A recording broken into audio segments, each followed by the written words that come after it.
Hello. Hello.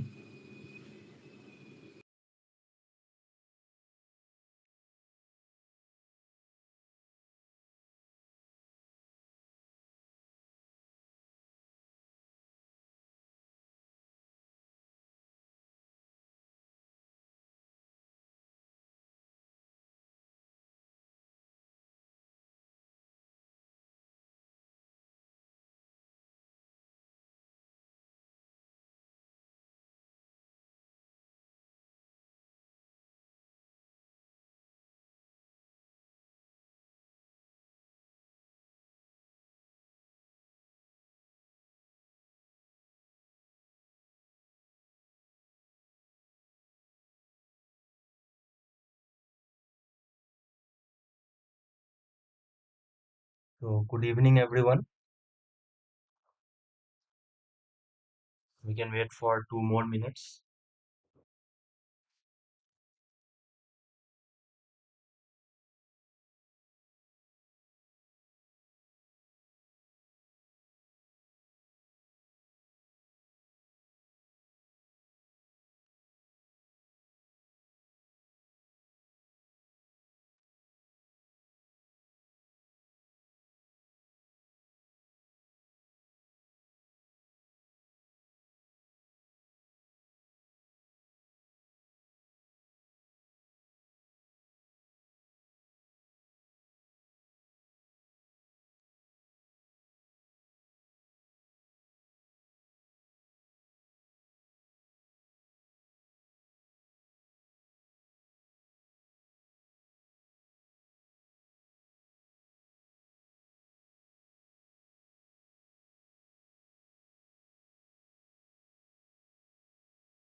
Okay, so we will start the lecture at 7:05.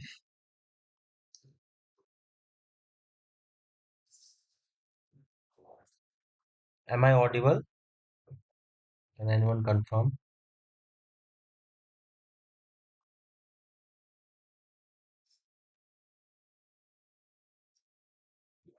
Yes, you're right. Okay, thank you.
Good evening, everyone.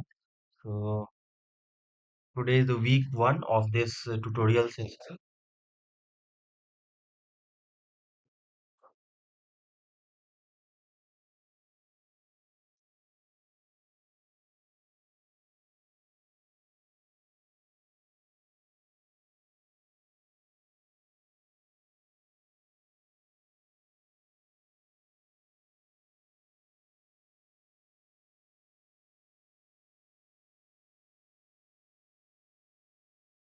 So, today is the week one of this tutorial session of this course, Digital Signal Processing and its application.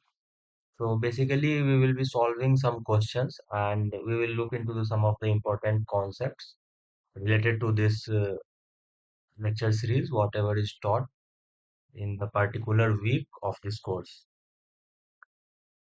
So, today we will see about sampling and we'll solve some of the important question on sampling, and also we'll solve some of the basic questions from the uh, lecture series which has been taught on the NPTEL portal.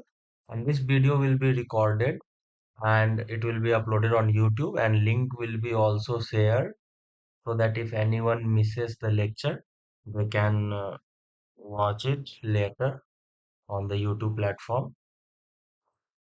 And this tutorial session will be held every week on Monday 7 to 9, but due to an unavoidable meeting yesterday, we had postponed it to today. From next week it will be from 7 to 9 on, on every Monday.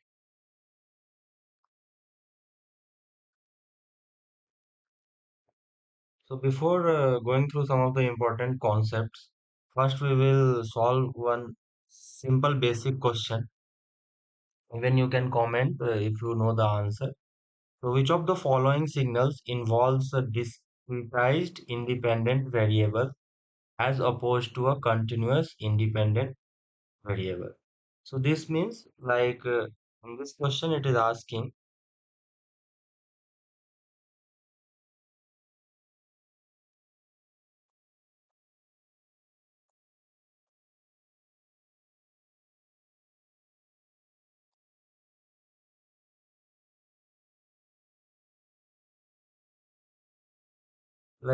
which of the signal is a discretized independent variable with respect to the continuous independent variable. So continuous independent variable means there is a time on the x-axis. Now it is asking which of the following signals involves a discretized independent variable, like which depends on the discrete value of times. So audio waves traveling through airs. So this will have signal, like audio wave will have some signal which will be continuous with respect to the time. Second is video on a camera. So in video, what happened? The mobile device or the phone, whatever we are using, or even we are using any camera. So the video is having a concept of frame per second. So mostly it is 24.7 or 30 frame per second. Most of the camera have this setting. Even nowadays, more FPS is coming. So 30 FPS means it will record 30 frame per second. So if it records 30 frame per second, so what will be the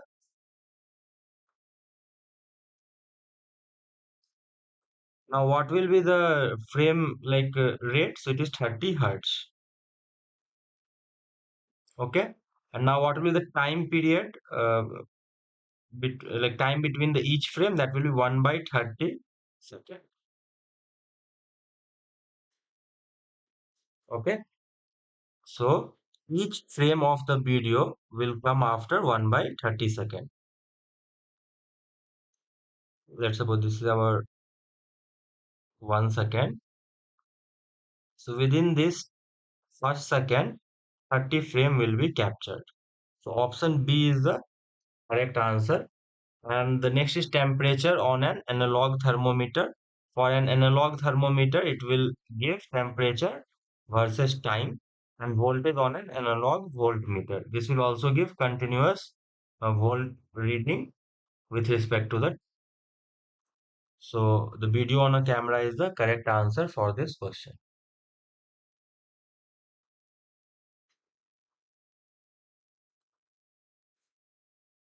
Now coming to the question 2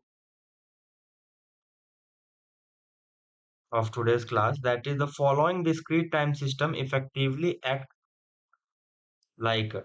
So here you can see this block is adding the two signals. So first xn is going to the output and second unit delay block. So it will delay the input signal by 1 unit. And both are added and this gives the output yn.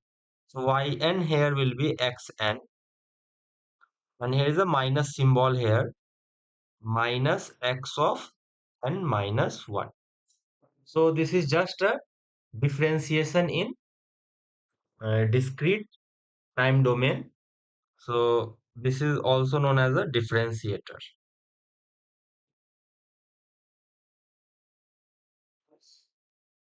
Now before moving to the next question, we'll see some of the concepts.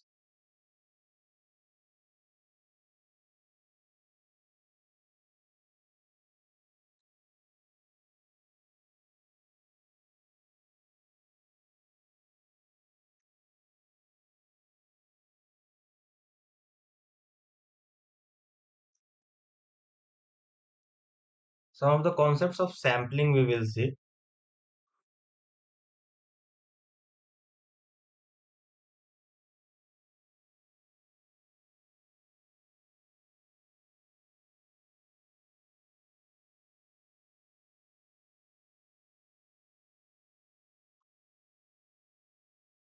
Like we all know that the sampling theorem states that that is the Nyquist sampling rate.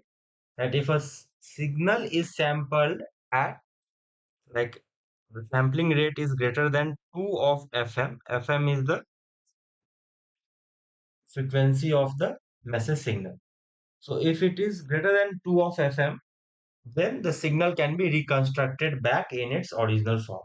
So we'll see the proof of this sampling theorem.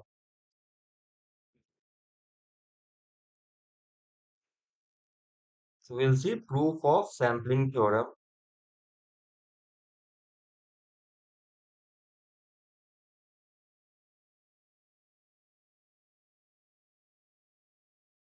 by taking a generalized signal. So as we all know, let's suppose a signal xt is given. It can be any signal. Yeah.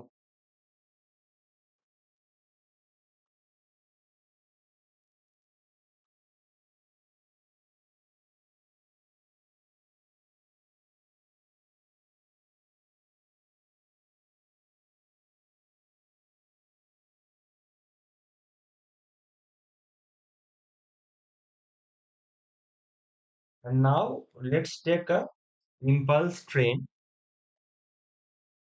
that is given as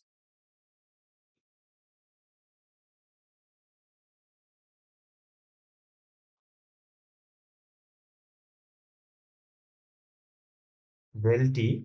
So the value is 1 at some particular time period.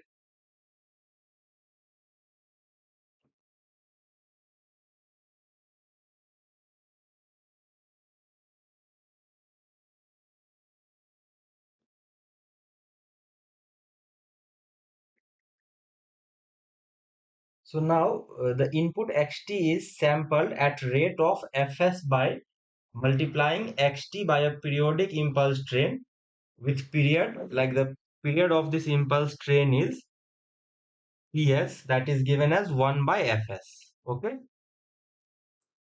so the xt is sampled using the xst signal, sampled by using del p having time period is equal to 1 by fs. Okay, so this is just a periodic, uh, this del t is a periodic function and it consists of impulses at some certain period. So now when we sample this signal xt, what we will get? We will get x of st. So our x of st will be, let's suppose this was our original sample.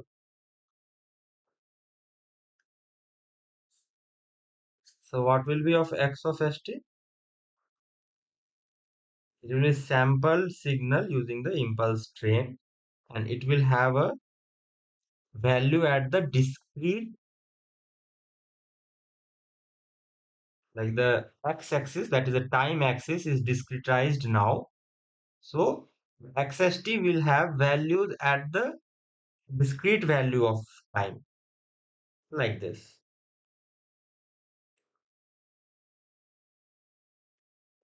So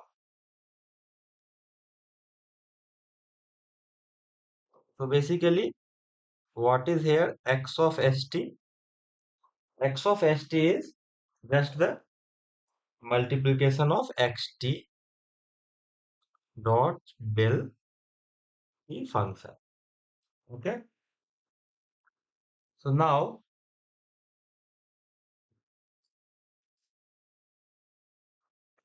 we can write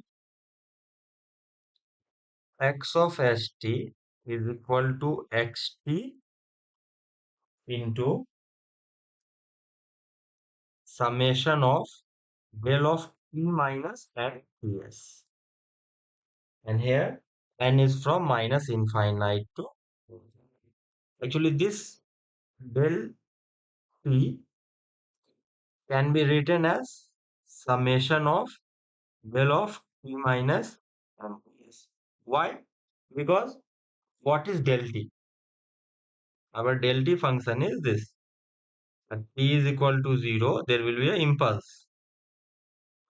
Now, if we want the impulse train, then at every 1 unit of ts, that like this will be ts, this will be 2ts, there will be impulse 3ts, and here it will be minus ts, like this. So now this signal is del of t minus nts, and here n is equal to minus infinite to infinite. Okay,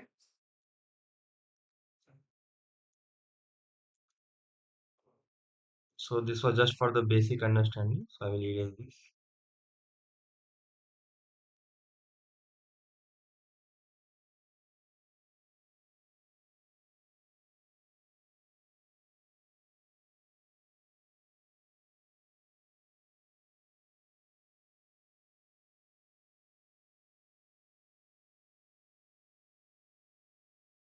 So here we can write this as summation of x of n into ts into del of t minus. Yes, this we have just used the sampling property of the impulse function, that n is equal to minus infinite to means infinite. Okay, because at each value of n only, this we can get the value of signal xt. That's why we bring xt inside with n into ts, because here we have changed t is equal to n into ts. Because for other values, you can see this value, for these value, in between value, xt is 0 now. Like there is no value of xt given here. So xt is given only for the nts, like in the multiple of ts, and n is integer here from minus infinite to plus infinite. So this is just from the sampling property. Now we got our xst. Like till this, it is clear. Like just we have taken a signal xt Some more people are joining, so I will admit them. Okay, so I will once again say what we are trying to do. So we're trying to prove the sampling theorem. So our given signal is xt, and we are sampling using the impulse train. So that is having a time period ts is equal to 1 by fs. Now we are multiplying xt into del t of t. So we are getting this as a like xst, that is a sampled signal. So the sampled signal will have a value at discrete time value. Like here, the x-axis is discretized. This is our x-axis. Earlier, xt was continuous with respect to time, but now using the impulse train, we have made it discrete. So we finally got xst is equal to summation of x of nts into del of p minus nts, and n is equal to minus infinite to plus infinite. So next, what we will do, we will take the Fourier transform of this equation on both the side. But okay, if we take the Fourier transform by taking, let me check once video is recording or not, because we will upload on YouTube as well. If anyone misses the lecture now, they can watch there. It's recorded. So by taking Fourier transform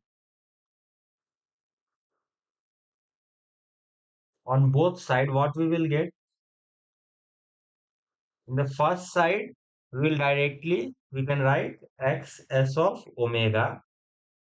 Okay. And second side, what we will write? So like there is two signal in multiplication. So we know that, let's suppose a signal x1t have a Fourier transform of x1 omega, and signal x2t have a Fourier transform of x2 omega. So now when it is in multiplied, like x1t is multiplied with x2t, so their Fourier transform will be 1 by 2 pi of x1 omega convolution with x2 omega.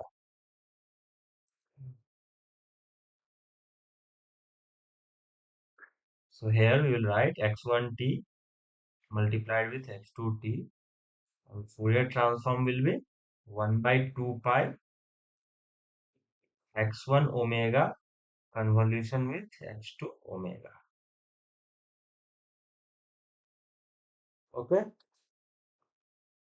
So this is the multiplication property of the Fourier transform.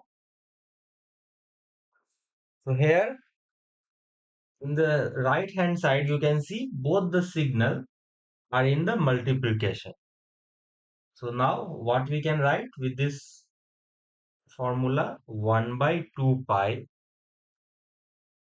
x of omega convolution. This was our first signal and this is our second. So x of omega convolution with, now using the property of the convolution, like the Fourier transform of del of t minus nts will be 2 pi by ts summation del of omega minus n omega s.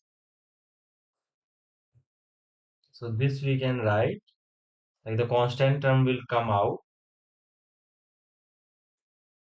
So it will become 1 by ts x of omega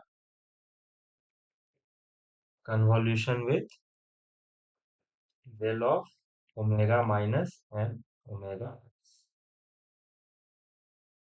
So now again, we will use the convolution property of unit impulse. So when a signal is convolved with a unit impulse as given, so we can directly write it as 1 by ts summation of x of omega minus n omega s. Okay. So here we have the spectrum xs omega consists of this x omega repeating periodically uh, by time period ts. Okay. So we can draw as a diagram.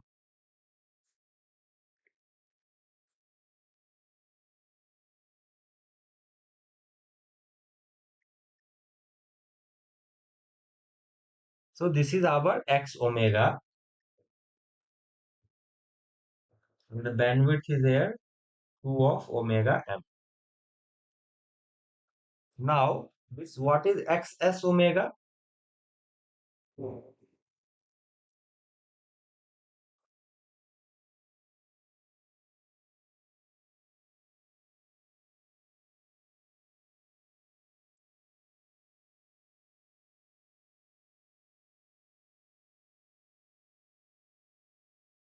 So it will repeat. Now, so there can be three cases here. So it will repeat after every unit of omega s, like n will be from 1 to infinite. So let's suppose in the first case, take omega s is greater than omega m. Okay.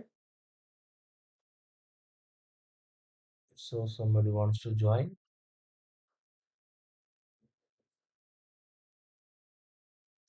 So now here in the first case, let's suppose our omega s is greater than the omega m. So omega s is our sampling frequency.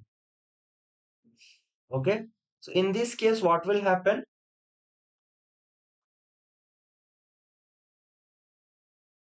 Let's take an example here, like omega s is equal to 3 of omega m. Okay. So what we have written? The sample signal x s omega, the spectrum is given as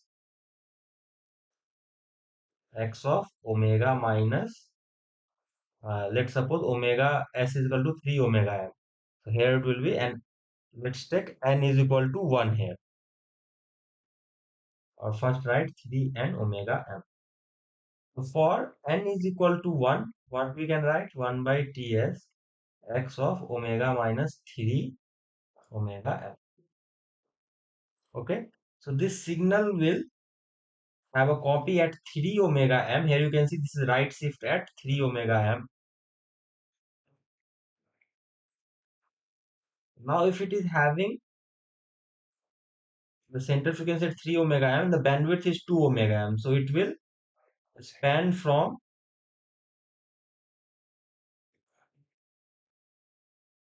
like it will go from 3 omega to 4 omega m, and this side up to 2 omega m.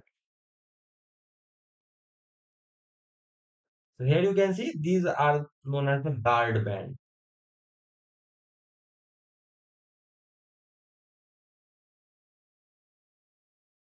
Okay.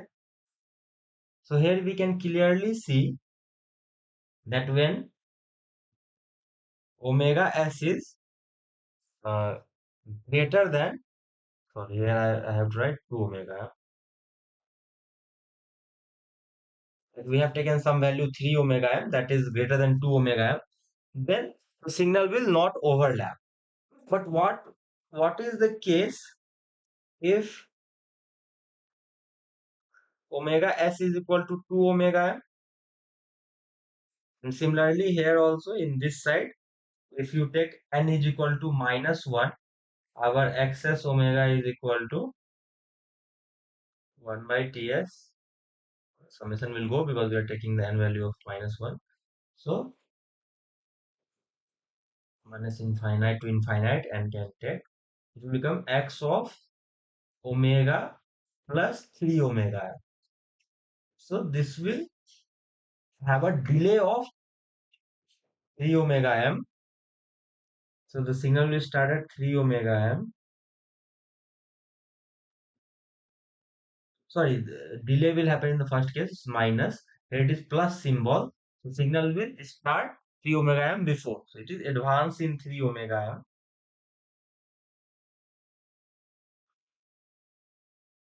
And this is minus 4 of omega. So this is guard band. Also. Now when Ws, that is the sampling frequency, is equal to 2 omega m, in that case what will happen? Let's draw a diagram. The first unit is as it is. Now when you put n is equal to 1 here, so we will get omega s plus 2 omega m. So it will start from 2 omega m,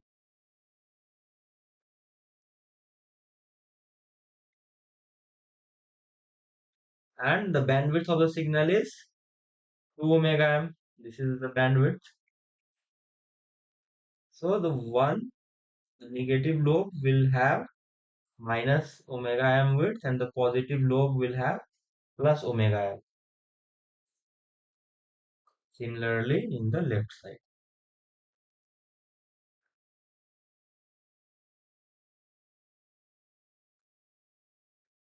So in this case, like again there is no overlap.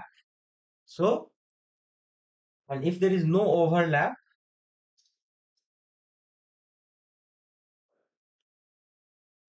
then we can reconstruct back our signal xt from the sampled signal using the low pass filter. Okay. So here the minimum sampling rate,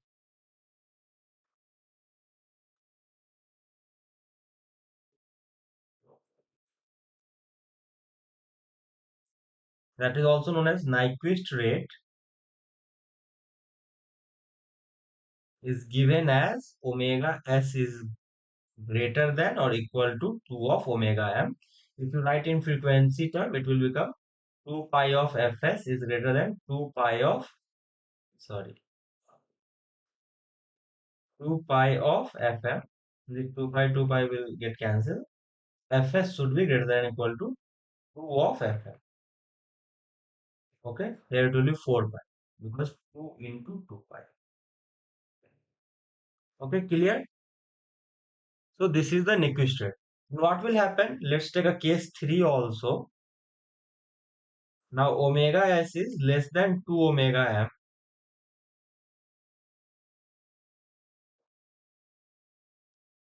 In this case, the first copy of this signal will be at less than, like let's suppose this is our 2 omega m.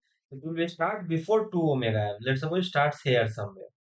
So in that case, this portion will have overlap. And this is our 3 omega. So here you can see this is the overlap.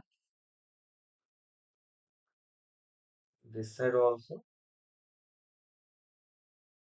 will get a overlap here.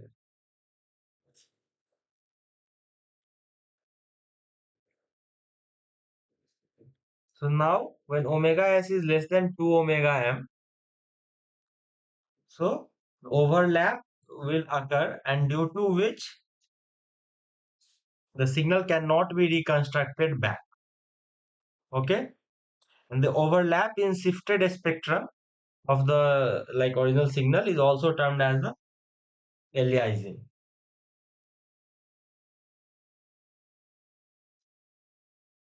So due to this overlap, aliasing will occur. We can solve one question, then we'll move on to the next question.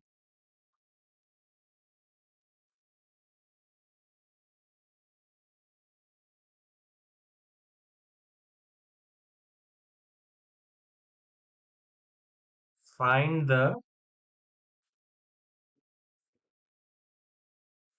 minimum sampling rate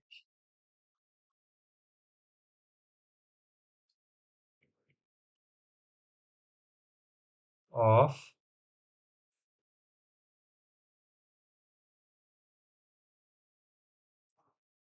the first signal will take as cos of, this is very simple, 2 pi 10 to the power of 3t.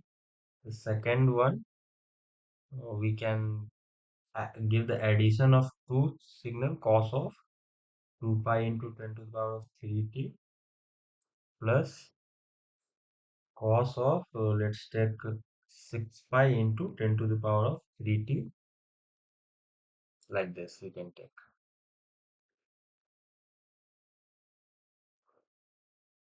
So for solving this question, so what is this asking? Find the minimum sampling rate. So what is minimum sampling rate? That is Nyquist rate. Fs is equal to 2Fm, because Fs should be greater than or equal to 2Fm, but the minimum will occur at Fs is equal to 2Fm.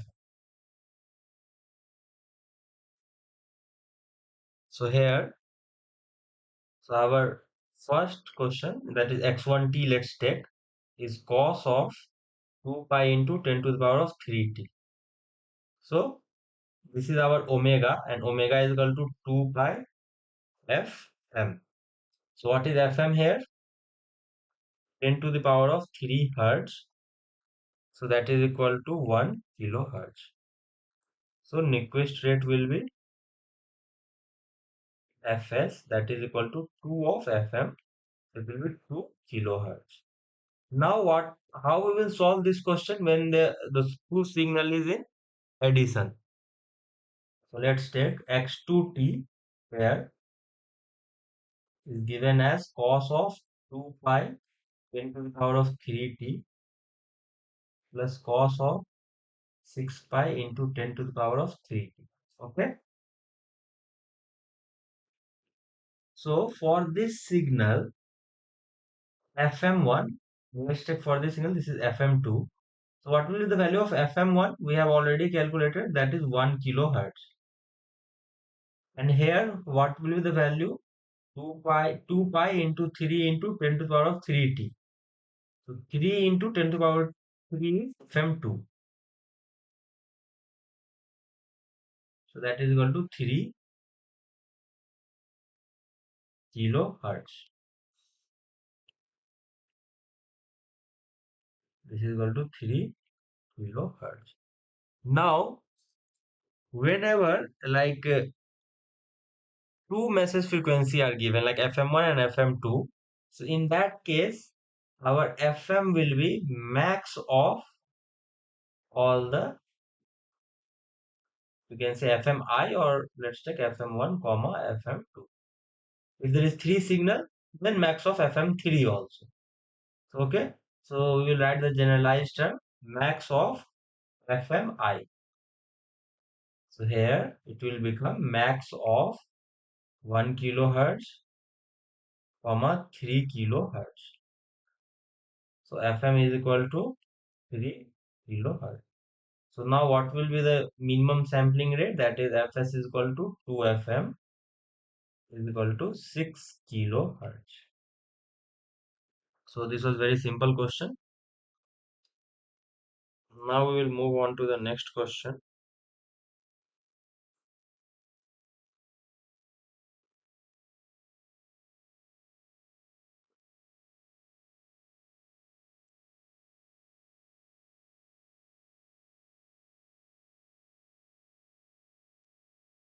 The next question is, which wave has an infinite number of continuous derivatives or is known as the analytic in nature?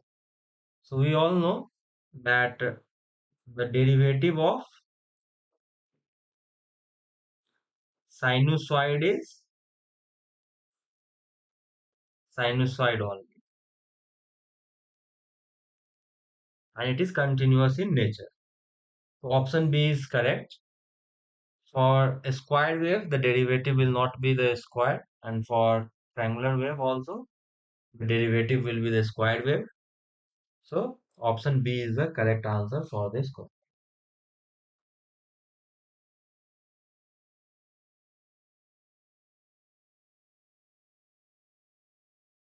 Now moving to this question.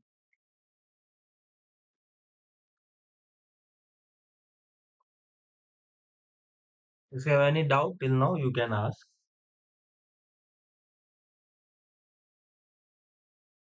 So we'll move on to the next question. So the question is, the analog signal xt is given by 2 cos 2000 pi t, 3 sin 6000 pi t, and 8 cos 12,000 pi t.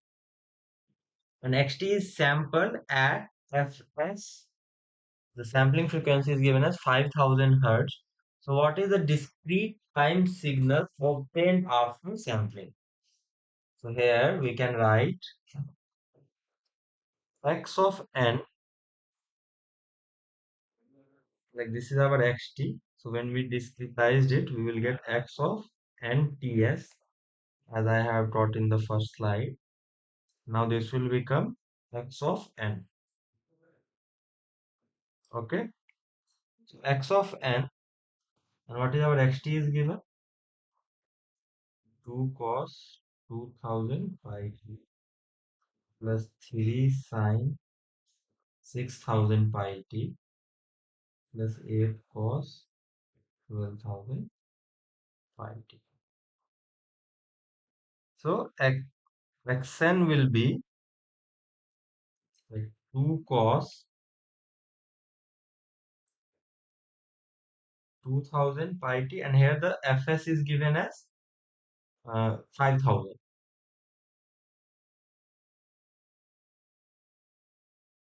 So here we can write 5000 into n. Instead of t, we have to change it by n. So how we can write? Here we can write cos of,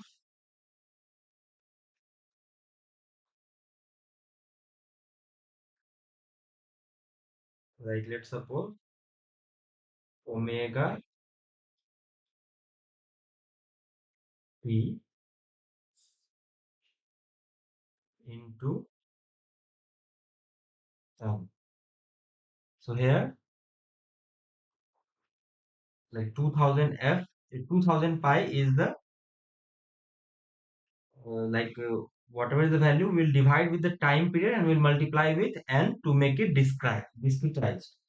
So here we will get 2000 by 5000 and plus 3 into sine of 6000 pi t divided by 5000. Here t will change as n. So basically what we have to do, we have to make t as n by fs. So this will become n into ts. So simply you can write here, like see here, this t is changing to n of ts. Same thing we have to do. Okay. So this is our t, and whatever is t here, we have to change as n into ts. And ts is equal to 1 by fs, that is equal to 1 by 5000. Okay. So in all the signal, we will multiply by n into ts. Basically, we have to do t as n of ts. So this will become 8 cos 12,000 pi, and t will be changed as n by ts. Ts is, sorry, n into ts. So ts is 1 by 5000. So the final answer we will get, the discrete signal xn is equal to 2 cos 2 by 5 pi n plus 3 sin 6 by 5 pi n plus 8 cos 12 by 5 pi n. For this question, option A is the correct answer. So now we'll move on to the next question.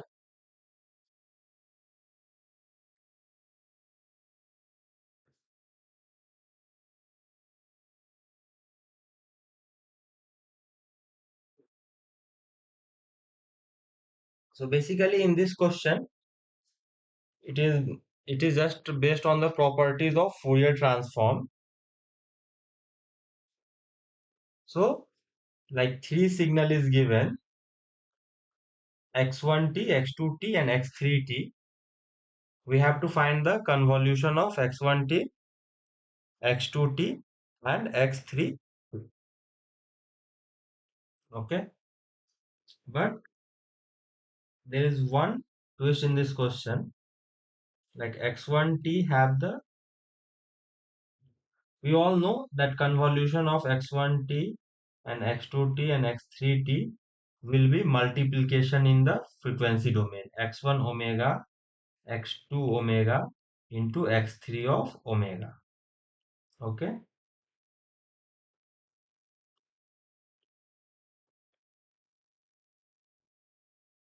so x1t is given as here x1 j omega and x2t is given as x2 j omega.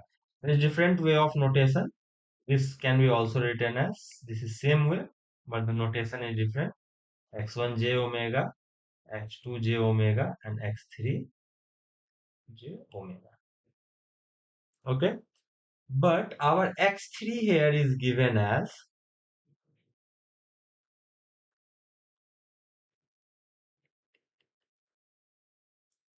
x1 t minus t naught conjugate, like they have given the bar symbol above for the conjugate. So we can also write x1 conjugate t minus t naught like this, plus x2 t minus t naught conjugate. So now we have to find x3 of j omega. Okay, so this we have to find. So how we will find? First we should know the conjugate property of the Fourier transform. So what is the conjugate property? Like if xt is having the Fourier transform as x omega, then x conjugate t will have the Fourier transform as x conjugate of minus omega. So I will write it down.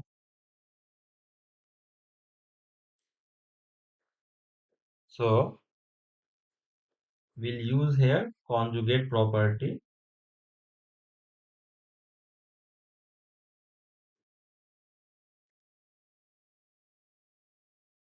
to find the x3 j omega.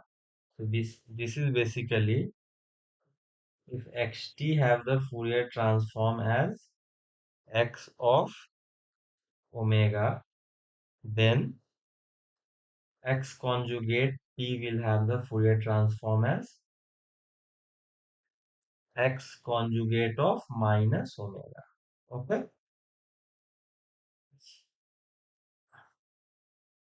so here we will write j omega. This is just a notation. Let it be omega only. In this question, it is given as omega as j omega. J omega. So this is just a notation. So nothing to confuse here. So now we have to find this x3t is given as x1 conjugate t minus t naught and x2 conjugate t minus t naught. So we have to find the Fourier transform of this. And also we'll use one more property, that is time shifting property.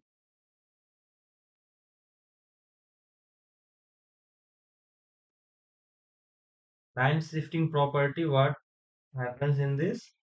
The Fourier transform of x t minus t naught is given as e to the power of minus j omega t naught into x omega. So x of t minus t naught, this will have a Fourier transform of e to the power of minus j omega t naught into x of omega. So these two property, if we apply here, we can easily find the Fourier transform of x3t. So here you can see time shifting is there and conjugate is there. So both is there, so we'll apply both the properties of Fourier transform. So now, so let's divide these two as the individual term, first term and second term. So x1t will have Fourier transform is given in this example is x1 j omega. So x1 t minus t naught will be given as e to the power of minus j omega t naught x1 j omega. Now similarly x1 conjugate, similarly we can do for the second term also. So first term we will do here x1 conjugate t minus t naught will have the Fourier transform given as e to the power of minus j omega t naught. Here we can take this omega because in this question it is given like this, multiplied with x conjugate of minus omega, because here you can see x conjugate of t is having Fourier transform of x conjugate of minus omega. This will become x1 and conjugate of minus j omega. So this we can write. Similarly, the x2 conjugate t minus t naught will have the Fourier transform of e to the power of minus j omega t naught into x2 conjugate minus j omega. Now x3t, that is given as x1 conjugate t minus t naught plus x2 conjugate t minus t naught. So we'll take Fourier transform on both sides. So we'll get x3 omega or x3 j omega is given as summation of these two t naught into x1 conjugate minus j omega plus e to the power of minus j omega t naught into x2 conjugate minus j omega. So this will be given as e to the power minus j omega t naught will be taken as common.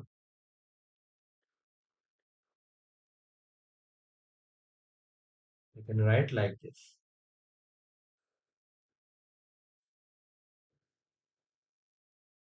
So this way we can write. And now in this question it is asking to find the convolution of x1, x2 and x3. So x1 convolution x2 convolution x3 is given as x1 j omega into x2 j omega into x3 j omega. Okay, so this can be written as x1 j omega into x2 j omega, and x3 j omega is given as e to the power of minus, so we'll write e to the power of minus at the beginning into x1 conjugate minus j omega plus x2 conjugate minus j omega. So now we'll match with the options. Is there any options like this? So here you can see e to the power minus j omega naught t naught is there.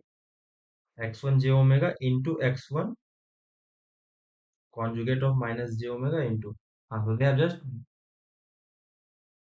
simplified it more by multiplying x1 j omega into x1 conjugate of minus j omega into x2 j omega plus x1 j omega into x2 j omega into x2 conjugate of minus j omega. So option C is the correct answer for this question. If you have any doubt, you can ask. So we'll move on to the next question. Adding more and more alleged version of the signal onto itself causes, like it can cause constructive interference at t is equal to n minus ts, nts, and destructive interference when t is not equal to nts. So this was just taught in the lecture. So this is just a simple question. Now coming to the next question. It's a very big question, but we have already studied here this question through the proof of the sampling theorem. Here in this question, we have to sample a purely sinusoidal signal xt, that is given as this, at a sampling frequency fs. We know that from the sample signal, multiple sinusoidal reconstruction are possible. For example, x1t is this. So x1n can be written as this. This is same as what we would get from sampling xt. There are infinitely many such sinusoidal possible which can be sampled to get the same discrete signal. Suppose we try to reconstruct the original signal by taking the sum of all such possible sinusoid, passing it through a suitable ideal low pass filter to get a single sinusoid, for which of this sampling frequency we could correctly get back the original signal xt, assuming sampling is done at t is equal to nts. So this is basically simple, like Nyquist rate only it is asking. So option is C, but we will see how. Let's suppose this is our sample signal having like components like FM1, or let's take FM only, single component now. Now if it is sampled at Fs, so this is our Fs. So this will be our Fs minus, this point will be Fs minus Fm, and this point will be Fs plus Fm. So basically in this question is asking at what sampling frequency the aliasing will not occur, so that we can get the original signal xt. So for getting the original signal, we have to take, here I will write clearly, Fs minus Fm. So Fs minus Fm should be greater than Fm. Why? Well, see here. Let's make the enlarged diagram. So the frequency present in the signal is Fm. You can see component is Fm. The sampling frequency, let's suppose this is Fs. Now the multiple copies will be Fs minus Fm and Fs plus Fm. And again it will be at 2Fs like this. And similarly in this back side also, in the negative side also, like. So now to alias, to avoid aliasing, I think my pencil is discharged. So let it charge for a minute.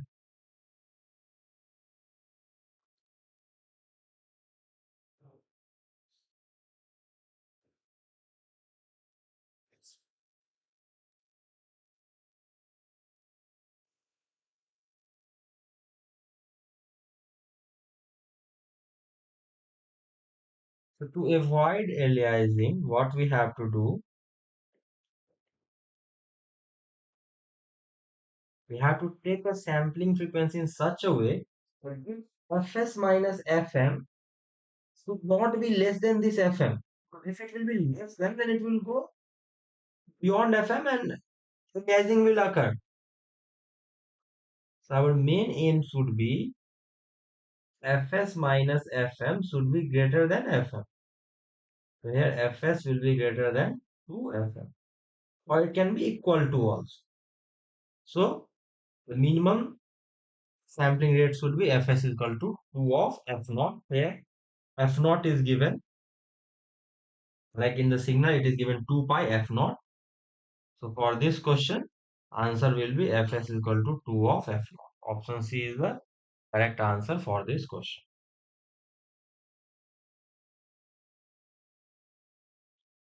Three more questions are there. We'll solve it and then we'll end up the lecture here. The next question is,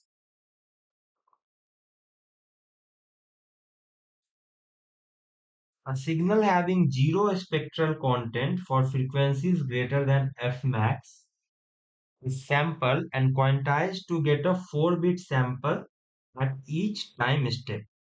So signal is having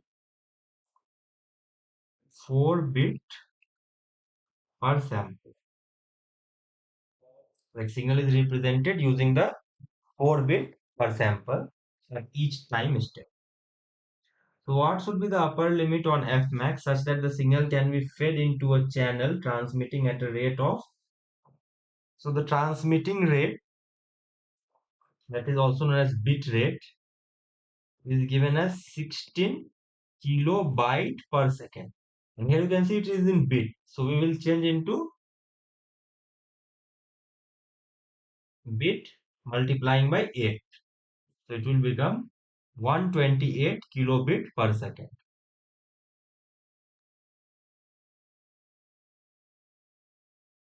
So now, and without any loss of information. Okay.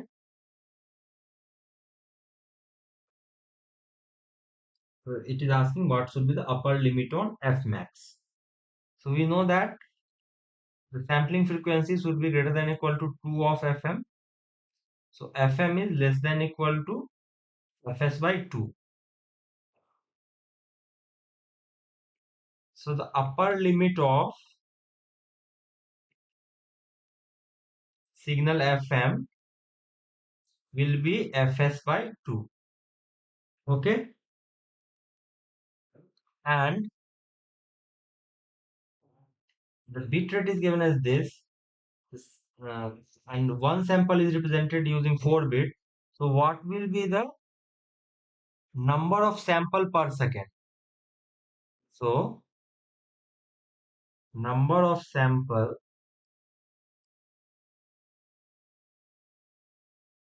per second, that is Fs, will be given as bit rate divided by bit per sample. So this is given as 128 kilobit per second divided by 4 bit per second. So 32 into 10 to the power of this bit per second, the unit will go, and so it will become 32 into 10 to the power of 3. Okay. So this means that signal is sampled at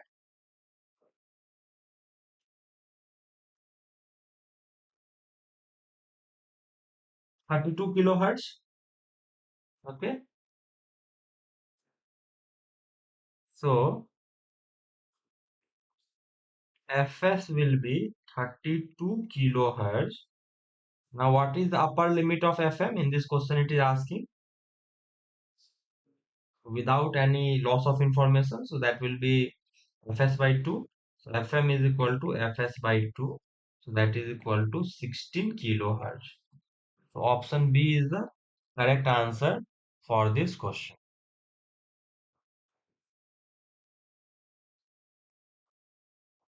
Now aliasing in signal processing is caused under the condition where Fm is equal to highest frequency component in the signal and Fs is equal to sampling frequency. So we all know that aliasing occur when sampling frequency is less than 2 of Fm. So this is the Nyquist rate, minimum sampling rate. in this option, aliasing will not occur. For this option, it is given Fs is less than equal to 2 of Fm. So here equal to sign is there. So at Fs is equal to 2 Fm, aliasing will not occur. So option B is the correct answer for this question.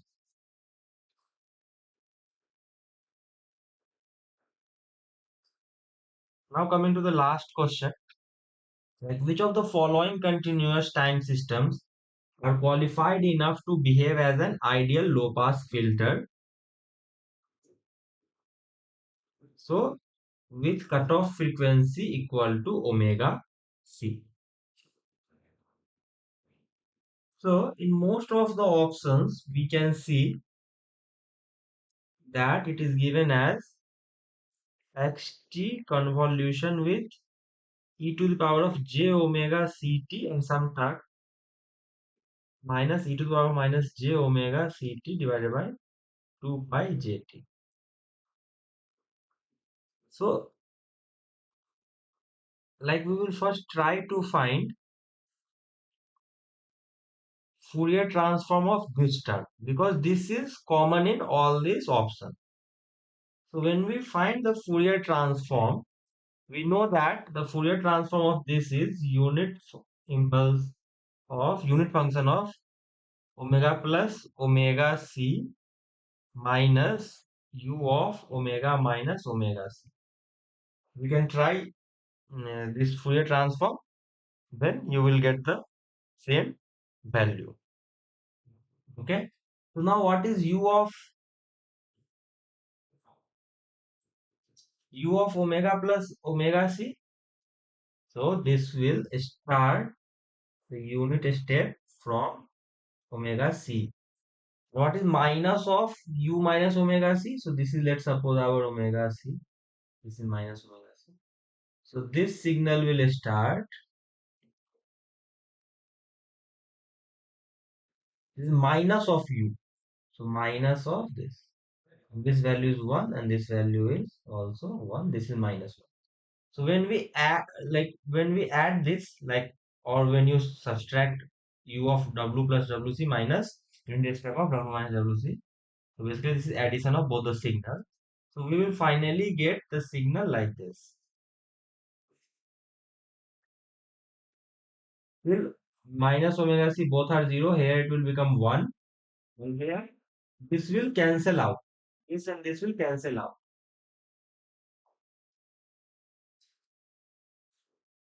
So this is our omega c. This is minus omega c and this value is 1. Okay.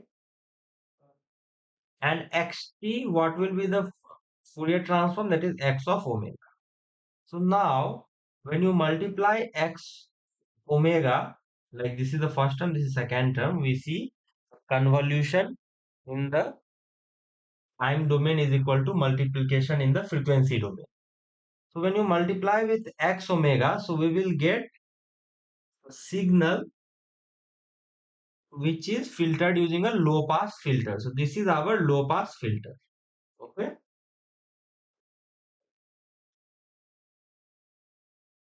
So option B is the correct answer for this question. So we will end the lecture here only today. If you have any doubt, you can ask. And this video is recorded and it will be uploaded on the YouTube. So if you could not understand some of the things, so you can go through the concepts and again you can see those questions on YouTube video. And if you have any doubt, that time also you can comment on YouTube lectures. We will respond there. So thank you everyone. And next week we will meet at 7 p.m. on Monday. This week I had some other meeting on Monday, so we postponed the class to Tuesday. So next week we will meet on Monday 7 to 9 p.m. So thank you everyone for attending. If you want to ask anything, you can ask. Else we will now close the class here only.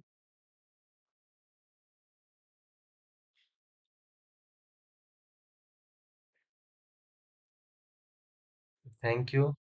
Bye bye.